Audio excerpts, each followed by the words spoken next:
Let's go back to the year 1620 when settlers from England traveled to America. They landed on shore in a place they weren't expecting, a place they now call Plymouth, Massachusetts. The colony was founded by William Bradford for religious freedom for the separatists. Then, only 10 years later, in 1630, the Massachusetts Bay Colony was founded by John Winthrop.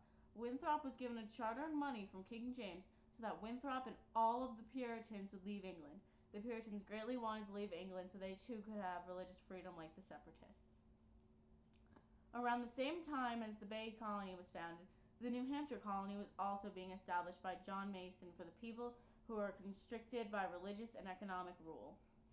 6 years after that, in 1636, the Connecticut colony was created by Thomas Hooker for religious and economic freedom.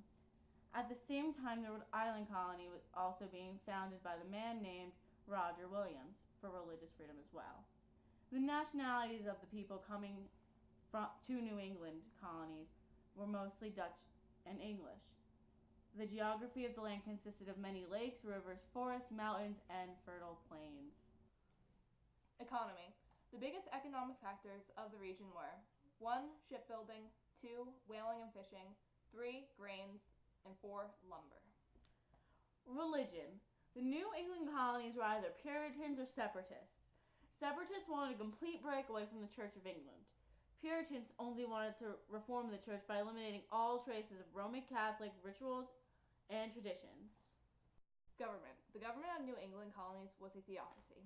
Theocracy is a form of government in which official policy is governed by immediate divine guidance or by officials who are regarded as divinely guided.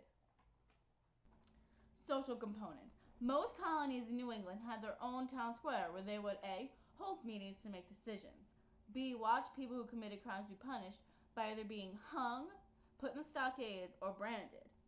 The Salem witch trials were held in Massachusetts to rid the colonies of all witches. Anyone accused of being a witch was tested by being weighed down and tossed in the water. If they floated back up, they were a witch, and if they didn't float back up, they died anyway, so it didn't matter.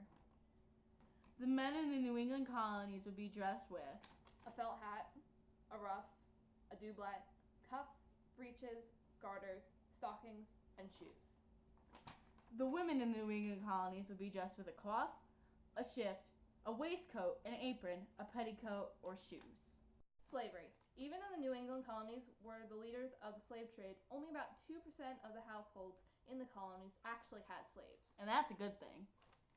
How people lived. Pilgrims or Puritans taught their children how to read and write for business and household purposes. Depending on social or financial status, they were taught in a grammar school or they were homeschooled. There was many jobs with the hunting, trading, and furs and food because that is mainly how the New England colonies were and how they made their money. And timber was a big thing, and it was used for building ships, and they exported their goods.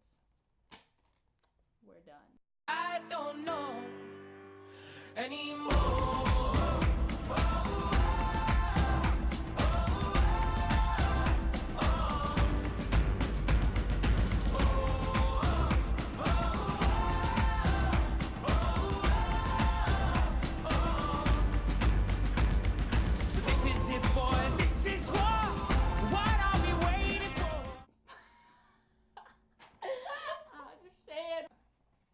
Government. The government of the New England colonies was watch the people who committed the crime. Okay, that's well. Okay. Okay.